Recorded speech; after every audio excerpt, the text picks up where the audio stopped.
J'appelle Madame Capocci à nous rejoindre, s'il vous plaît. Bonjour. Bonjour. Vous avez la parole. Monsieur le bourgmestre, mesdames et messieurs les échevines et échevins, mesdames et messieurs les conseillers communaux, au nom d'Infirmiers de rue et toutes celles et ceux préoccupés par la problématique du sans-abrisme à Liège, je vous remercie pour l'attention que vous accorderez à cette interpellation. En 2020, suite au dénombrement des personnes sans chez soi, nous savions que près de 500 personnes étaient sans abri à Liège. Des chiffres qui ont assurément bien augmenté en 5 ans. Cette année, les arrondissements de Charleroi, Namur et Verviers ont fait l'objet de nouveaux dénombrements. Les données à Charleroi ont démontré une augmentation de 30%. Nous pouvons nous attendre à la même douche froide à Liège. En effet, on estime que près de 20 000 personnes sont sans logement en Wallonie. Or, la rue use, on le sait. L'espérance de vie d'une personne sans abri est de 48 ans. Mais la rue tue aussi. Le 13 mai dernier, pas moins d'une trentaine de noms ont été cités lors de la cérémonie des morts de la rue pour rendre hommage aux personnes décédées en rue ou des suites de la vie en rue, à Liège, depuis 2 ans. Ces chiffres impressionnants, les citoyens et citoyennes de Liège en sont témoins et nous les vivons dans notre travail d'accompagnement au quotidien. Notre équipe, comme celle d'autres structures, voit sans cesse de nouveaux visages et a du mal à suivre et à répondre aux besoins. Le public d'infirmiers de rue est constitué principalement de personnes sans abri très vulnérables, en rue depuis plusieurs années, isolées, souffrant de problèmes de santé physique chronique, de santé mentale et ou d'assuétude. Grâce à une prise de contact en rue via l'hygiène et la santé, nous tentons d'accompagner ces personnes jusqu'au relogement et au-delà, c'est-à-dire jusqu'à la réinsertion sociale, qu'on qualifie aussi de rétablissement. Bien entendu, ce parcours est long, semé d'embûches, ponctué d'avancées et de rechutes que nous préférons voir comme des étapes plutôt que comme des échecs. Pour ces personnes que nous suivons, un logement à soi n'est souvent plus qu'un rêve inaccessible, dont ils ne se sentent pas dignes, et le bien-être et la sécurité sont devenus des notions étrangères. La première étape fondamentale est d'établir une relation de confiance. Ce n'est pas gagné, puisque nos patients ont de tels parcours de vie qu'ils n'accordent plus leur confiance si facilement, souvent déçus, trahis, abusés ou abandonnés par des personnes qu'ils aimaient. Et puis les travailleurs sociaux, ils en ont vu défiler, et ils ont eu assez de déballer leur vie pour qu'on les aide à retrouver une vie normale. Trouver ce qui les touche et les motiverait à se mobiliser est essentiel pour que les démarches administratives et médicales trouvent un sens. Si un jour je retrouve un logement où je pourrais inviter mes enfants que je ne vois plus depuis des années, je suis d'accord de refaire à nouveau ma carte d'identité, de me réinscrire au CPAS, de me recréer un compte en banque, de me remettre en ordre à la mutuelle, de reprendre soin de ma santé. Parallèlement, il y a la question du logement, ou plutôt le nœud du logement. Comment trouver un toit pour un public dont personne ne veut? Des gens largement discriminés, compte tenu des stigmates visibles et invisibles de la vie en rue, qui ne peuvent pas se permettre un appartement, une chambre à 700 € par mois, aussi euphoriques qu'angoissés à l'idée de revivre entre 4 murs. Il faudra se montrer créatif pour convaincre les propriétaires privés comme publics. Malgré les contraintes, le modèle Housing First a permis de reloger 2200 personnes en Belgique en 10 ans. À Liège, Infirmiers de rue a accompagné une trentaine d'entrées en logement en 6 ans. C'est une méthodologie qui fonctionne et qu'il faut appuyer. Heureusement, on peut parfois compter sur le soutien des pouvoirs publics. Dernièrement, c'est le projet Territoire Zéro Sans-Abrisme, TZSA, qui nous a permis d'accompagner ces personnes. Mais nous sommes inquiets. C'est tout un secteur qui a la boule au ventre suite aux annonces de la nouvelle majorité wallonne. 50 millions d'euros en moins pour le logement public en Wallonie. Réduction annoncée de 850 000 € pour les relais sociaux. Le projet Territoire Zéro Sans-Abrisme ne sera pas reconduit après novembre 2025, mettant en péril des projets nécessaires ainsi que de nombreux emplois. Rien que pour l'arrêt du TZSA, ce sont 34 millions d'euros sur 2 ans qui vont disparaître pour l'ensemble de l'associatif wallon. Dans le même temps, les décisions du niveau fédéral augmenteront la mise sous pression des CPAS, dont nous constatons déjà les effets par anticipation.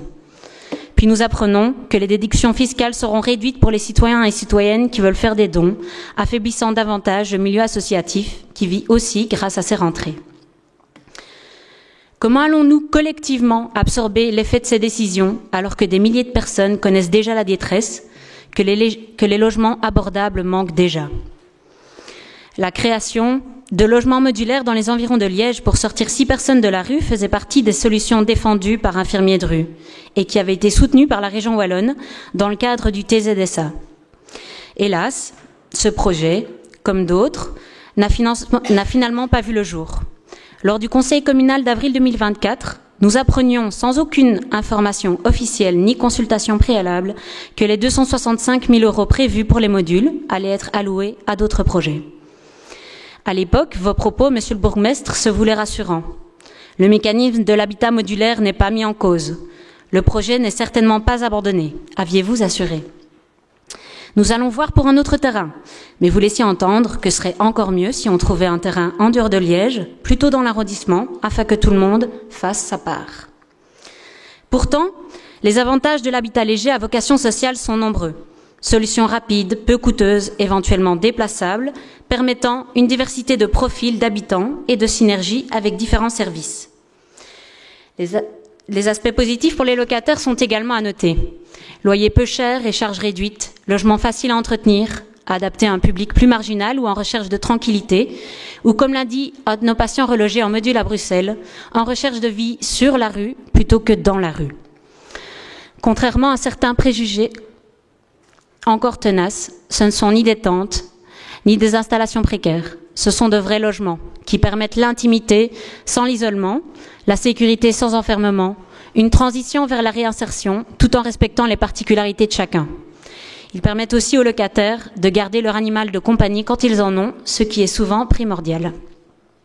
Concernant les personnes à qui nous avions promis une entrée en logement modulaire, M. De Meyer avait publiquement affirmé au Conseil d'avril que nous verrons, en partenariat avec Infirmiers de rue, à trouver des solutions.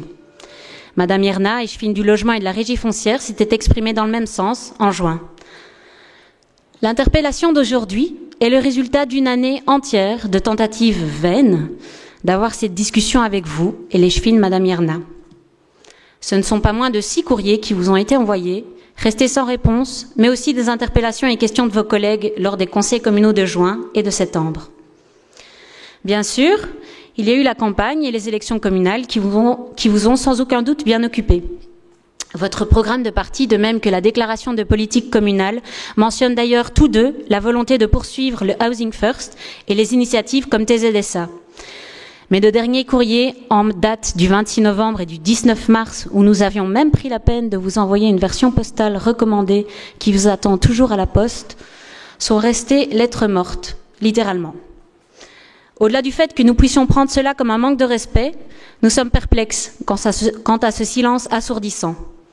Qu'est-ce que cela dit de la priorité que vous accordez à la lutte contre le sans-abrisme ? Nous nous sommes toujours adressés à vous dans un esprit constructif de proposition, et il en est de même aujourd'hui. Car malgré votre manque de considération, nous ne perdons pas à l'esprit que notre objectif est de participer à la réponse collective à donner au problème du sans-abrisme dans les rues de Liège. Lors du conseil communal de septembre 2024, vous reprochiez à Infirmiers de rue de vouloir imposer ce projet aux riverains sans concertation. Or, nous n'avons même pas eu l'occasion de vous présenter la manière dont nous envisagions sa mise en œuvre. Il est évident qu'une information préalable et qu'une concertation avec les habitants et le tissu associatif du quartier serait prévue. Lors du conseil communal de juin 2024, Mme Yerna annonçait l'acquisition de 9 logements par la régie foncière grâce aux 2,1 millions de la réorientation des fonds TZSA. Par ailleurs, grâce à ces fonds, la ville a également attribué 600 000 € à l'agence immobilière sociale afin d'agrandir son équipe, permettant de prendre en gestion plus de logements et ainsi augmenter l'offre de logements. Bien que ni la régie foncière ni l'AIS n'avaient répondu à l'appel à projet, nous estimons qu'il est positif que la redirection des fonds alloués par la région renforce les structures publiques et l'offre de logements pour les plus précaires. Toutefois, nous n'avons eu aucune nouvelle à ce sujet. Où en est-on ? Comment envisagez-vous l'attribution de ces logements afin que tous les secteurs concernés soient inclus dans les discussions ? En effet, il nous semble essentiel que tous les services actifs dans le secteur sans-abrisme, avec pour mission l'accompagnement en logement, soient impliqués dans ce processus et pas que les acteurs publics. Enfin, pouvons-nous espérer une réponse à votre promesse, Monsieur De Meyer, de trouver des solutions pour la perte des 6 logements modulaires ? Allons-nous bénéficier d'un accès facilité à des logements publics pour les personnes que nous suivons ? Et ou allez-vous nous proposer un terrain sur lequel IDR pourrait s'engager à installer des modules, puisque, comme vous l'avez dit en septembre dernier, le logement modulaire fait partie de la solution au problème du sans-abrisme. Je vous remercie déjà pour vos réponses qui nous permettront, j'espère, d'y voir plus clair et, je l'espère encore plus, de voir de la lumière. Je vous remercie. Monsieur le bourgmestre, s'il vous plaît. Monsieur le bourgmestre. Voilà. Madame, donc je vous remercie pour votre interpellation. Vous faites référence à plusieurs courriels restés sans réponse. Je vous prie de m'en excuser. Les mois qui viennent de s'écouler ont été marqués par la finalisation du dossier du tram, qui concerne 600 000 personnes dans notre arrondissement, ainsi que les discussions relatives au budget de la ville, qui concernent à minima 200 000 habitants et 5 000 agents communaux qui sont intéressés, eux, à recevoir leur traitement. Ces dernières difficultés importantes ont requis toute notre attention et n'ont donc pas permis de traiter d'autres dossiers. Nous allons maintenant nous employer, puisque le budget est approuvé, nous allons nous employer avec tous les acteurs concernés à recréer un consensus à Liège autour des réponses à apporter à la précarité. Vous abordez une problématique importante pour la Wallonie et plus largement pour tout État qui reconnaît le logement comme un droit fondamental et se montre soucieux du bien-être de l'ensemble de ses citoyens. Vous le soulignez vous-même, nous parlons plus précisément d'un public extrêmement fragilisé, concerné par de nombreuses problématiques diverses. À Liège, ce public concentre une attention et des ressources considérables. J'y reviendrai. J'ai ici 2 pages d'intervention à propos de la manière de comptabiliser les personnes concernées, mais je pense que ça n'est pas le fond du problème et je ne vais pas polémiquer sur le nombre de personnes concernées, que ce soit en Wallonie ou ailleurs. Je passe donc ces pages et j'en viens aux actions concrètes. Donc, Madame, la ville de Liège dépense chaque année plus de 2 millions d'euros pour soutenir des dispositifs de lutte contre la grande précarité. Cela concerne notamment des dispositifs du CPS comme l'urgence sociale, des associations comme l'abri de jour ou des institutions comme START, émanant d'Isocel, et l'urgence médico-psychosociale du CHR de la Citadelle. Le CPS intervient également via 25 logements de transit, 6 logements mis à disposition d'AMO, 6 logements Housing First dédicacés au public jeune, ainsi que de l'abri de nuit, dont la capacité va très prochainement être portée à 60 lits. En ce qui concerne l'usage des fonds liés au projet Territoire zéro sans-abrisme, effectivement, l'usage proposé à un certain moment n'a pas fait l'objet d'un accord au sein du collège. Mais ces fonds ont néanmoins permis d'acquérir 9 logements de qualité, 9 ou rénovés, qui ont été pris en gestion par l'agence immobilière sociale Liège Logement. L'accompagnement est assuré par des éducateurs du CPS sous la supervision d'un psychologue du CPS et d'Isocel. Ces logements ont été attribués à des personnes sans chez soi, publiques du relais social. L'acquisition de ces logements a ainsi permis de porter à 15 le nombre de cellules spécifiquement dédicacées au Housing First dans le patrimoine public ville CPS Régie foncière. Le projet a aussi permis de renforcer le personnel de l'AIS afin de permettre la prise en gestion de logements complémentaires. Enfin, des associations telles qu'Infirmiers de rue, Smile, Icar et Racine ont également bénéficié de fonds.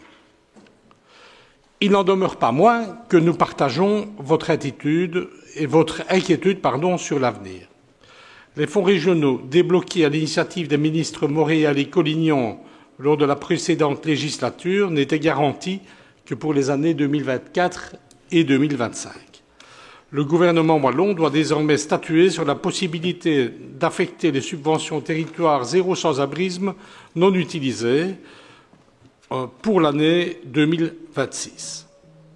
La coordination des relais sociaux a sollicité cette prolongation pour l'ensemble de la Wallonie. De façon plus générale, beaucoup d'incertitudes subsistent quant au financement des différents projets par la Wallonie dans le secteur. Enveloppe dédicacée au relais social, au plan de cohésion sociale, prolongement ou non du FSE. Mais malgré tout, l'action de la ville en matière de logement se poursuit. Lors de la dernière législature, les moyens consacrés à la lutte contre la précarité ont été considérablement augmentés à Liège, via l'augmentation de la dotation au CPS ou l'investissement réalisé pour doubler la capacité d'accueil de l'abri de nuit notamment. Housing First reste au cœur de la stratégie développée par la ville, le CPS et le relais social. L'identification des logements inoccupés se poursuit. Les premières prises en gestion se concrétisent, comme les actions en cessation. Le mouvement s'amplifiera dans les prochains mois et j'ai reçu ce vendredi, Madame Yernin, un jugement extrêmement prometteur pour la suite. En ce qui concerne l'habitat léger, je peux vous confirmer que la réflexion se poursuit bel et bien. Je rappelle que le CPS de Liège a proposé à votre association un terrain propriété du CPS à Remicourt. Malheureusement, l'installation a été refusée par le collège communal local. Ceci pose la question de la concentration à Liège des situations problématiques et de l'absence de volonté dans notre environnement de nous aider de ce point de vue. De son côté, la ville suit avec beaucoup d'intérêt les projets de logement modulaires développés par la SBL Racine. Je vous confirme donc que ce type de logement peut faire partie des solutions. Nous restons solidaires. Nous sommes prêts à prendre notre part, comme nous l'avons toujours fait, mais nous entendons bien que la solidarité ne se limite pas aux frontières de la seule ville de Liège. Je vous remercie, Monsieur le bourgmestre. Je vous rends la réplique, Madame. Merci, j'ai oublié. Très bien, merci pour tous les éléments apportés. J'entends donc qu'il n'est pas prévu du tout à ce stade d'inclure infirmiers de rue dans l'attribution des 9 logements acquis par la régie foncière. Par contre, il y a une ouverture pour l'habitat léger. Et en effet, il y avait ce terrain à Remicourt qui avait été proposé à l'association, mais de toute façon, il a été refusé par le collège communal. Et en plus, c'était un terrain qui était complètement perdu et qui n'était pas connecté aux axes de transport public. Or, c'est vraiment une nécessité dans le cas du public qu'on veut reloger parce que souvent, ils n'ont pas de voiture. Mais sinon, c'est une très bonne nouvelle que ça reste dans les discussions et que on aura l'occasion d'en reparler ensemble peut-être, parce que effectivement, si les collèges communaux des communes avoisinantes ne soutiennent pas, je sais que vous êtes maintenant convaincus et que donc il y aura peut-être moyen de discuter ensemble à l'avenir. Et puis sinon, je voudrais terminer en insistant sur l'importance des besoins en logement digne et abordable, et pas que pour les personnes sans abri. Donc IDR salue et appuie la lutte que vous avez mise en place contre les logements vides à Liège, et simultanément, on est bien convaincus qu'il faut également lutter contre les discriminations et les loyers abusifs et augmenter le parc locatif public, mais aussi soutenir la force de proposition de la société civile. Parce qu'actuellement, il y a plusieurs projets d'habitat léger à vocation sociale qui tentent de voir le jour. Il y a une occupation qui a lieu en Amercœur pour s'opposer à la vente d'un site de logements sociaux vers le privé. Et donc voilà, des solutions, on en propose notamment pour répondre à un problème auquel on ne répond pas assez pour le moment. Donc, vivement la suite. Merci. Je vous remercie.